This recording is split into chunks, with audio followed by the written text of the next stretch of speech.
चलिए एक स्टेप और आगे बढ़ते हैं और देखते हैं कि एक मेथड किस तरीके से वैल्यू रिटर्न कर सकता है, यानी how to return a value through a method. Example लेते हैं और एग्जाम्पल में अगेन मैंने ली क्लास x और यहाँ पर main method public static void main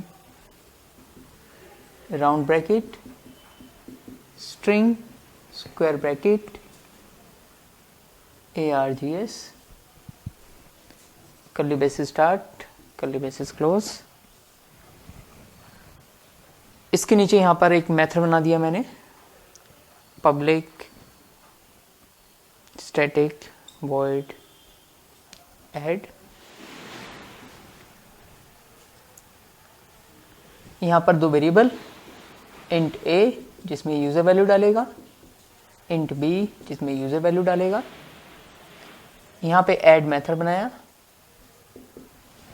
और यहां पर मैंने कर दिया int e equal to a plus b sop e।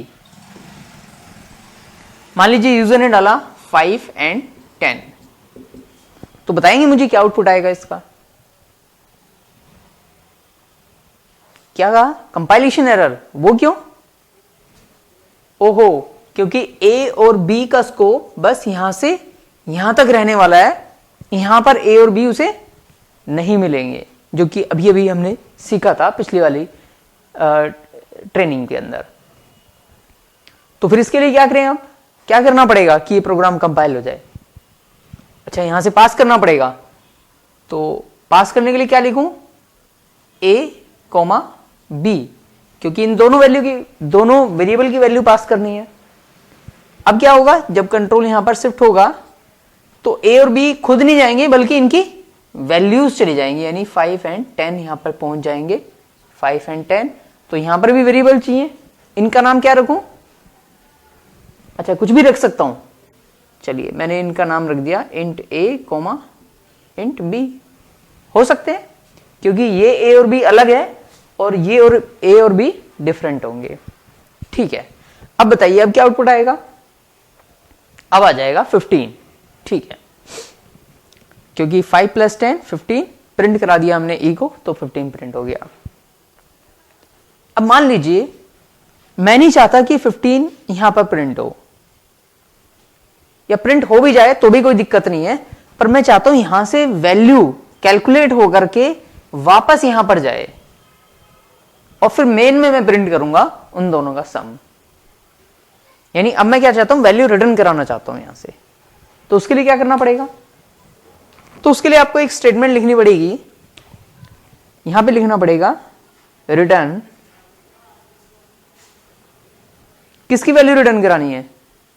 ई की, तो आपने लिख दिया ई। अब क्या होगा? जब कंट्रोल यहां पर शिफ्ट होगा, a प्लस बी करेगा 15, ई में स्टोर करेगा, एसओपी से प्रिंट भी हो गया, और रिटर्न यानी जब कंट्रोल वापस जाएगा तो साथ में क्या लेके जाएगा? क्या लेके जाएगा साथ में? ई नहीं, ई की वैल्यू, क्योंकि ई तो जा ही नहीं सकता। ई का स्कोप तो बस यहां से यहां तक रहेगा, ई नहीं जा सकता, ई की वैल्यू जाएगी। तो वैल्यू जाकर के किस में स्टोर होगी? अब देखो, ये मेथड ई की वैल्यू दे रहा है आपको, तो जब ये आपको देगा तो कोई कंटेनर चाहिए जिसमें आप उसे रखोगे, यस और नो? और वो कंटेनर किस टाइप का होना चाहिए? इंटीजर टाइप का, क्योंकि वैल्यू जो आ रही है हमारे पास ई, वो इंटीजर टाइप की है। तो इसे स्टोर कराने के लिए भी हमें इंटीजर टाइप का वेरिएबल चाहिए। राइट हैंड की वैल्यू लेफ्ट हैंड में असाइन होती है, तो जो ये रिटर्न करेगा तो लेफ्ट हैंड में हमें क्या चाहिए? कोई वेरिएबल चाहिए। इसका नाम सी भी रख सकते हो, ई भी रख सकते हो, आपकी मर्जी है, क्योंकि ये वेरिएबल इससे, इस ई से डिफरेंट है। तो इसका नाम ई भी रख दोगे तो भी कोई फर्क नहीं पड़ेगा। तो जो वैल्यू आई अब रिटर्न होकर के वो किस में चली गई? हमारे पास सी में चली गई। अब आप प्रिंट करा दीजिए सी को, तो क्या प्रिंट करेगा? 15। अब देखो, अगर आपने ये लाइन भी लिखी हुई है तो पहले यहां पे 15 प्रिंट करेगा, उसके बाद वैल्यू को रिटर्न करेगा और फिर यहां पे फिर से 15 प्रिंट करेगा। अगर आप चाहते हैं बस यहीं पे प्रिंट हो तो आप इसे कमेंट कर दीजिए या हटा दीजिए। अब क्या होगा, अब कैलकुलेशन यहां पे परफॉर्म होगी और वैल्यू रिटर्न होकर के इस सी में जाएगी और यहां पर हम सी की वैल्यू प्रिंट करेंगे एंड दैट इज 15।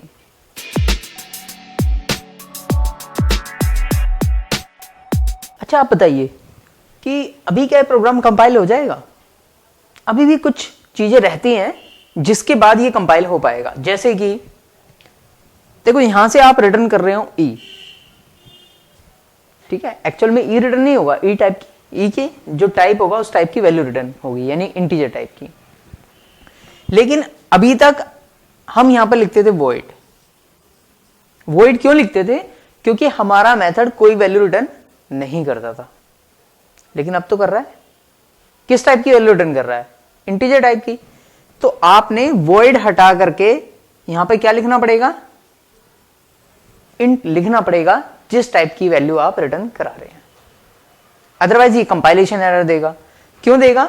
कि आप यहां से तो कह रहे हैं कि भाई ई की वैल्यू रिटर्न हो जाए और यहां पे बोल रहे हैं ये मेथड कुछ रिटर्न नहीं करेगा, राइट? तो अगर आप यहां पे रिटर्न करा रहे हैं तो आपको यहां पर भी चेंज करना पड़ेगा, अदरवाइज ये कंपाइलेशन एरर देगा। दूसरी बात कि आप एक ही वैल्यू रिटर्न करा सकते हैं। ऐसा नहीं हो सकता कि आप दो वैल्यू इकट्ठी रिटर्न करा दें, e, a या 5, 7 दो वैल्यू इकट्ठी रिटर्न हो जाए। It won't be possible in Java, right? दो वैल्यूज आप रिटर्न नहीं करा सकते। तीसरी इंपॉर्टेंट बात कि जो वैल्यू यहां पर पास होकर के आ रही हैं इसका रिटर्न टाइप से कोई लेना देना नहीं है। यानी ऐसा जरूरी नहीं है क्योंकि इंटीजर वैल्यू यहां पर आ रही है तो ये रिटर्न भी इंटीजर ही करेगा, ऐसा जरूरी नहीं है। हो सकता है फ्लोट आ रही हो और रिटर्न आप इंट कर रहे हो सकता है इंट आ रहा हो और आप स्ट्रिंग रिटर्न कर रहे हो। फॉर एग्जाम्पल आपने कोई मेथड बनाया जो रोल नंबर लेगा और स्टूडेंट का नाम रिटर्न करेगा, तो लेते वक्त रोल नंबर तो इंटीजर में आएगा और नाम स्ट्रिंग के फॉर्मेट में जाएगा, राइट? तो ये रिक्वायरमेंट के ऊपर डिपेंड करेगा कि किस टाइप की वैल्यू लेगा और रिटर्न क्या करेगा। Is it clear? यस और नो? यस और नो? चलिए, ऑल द बेस्ट।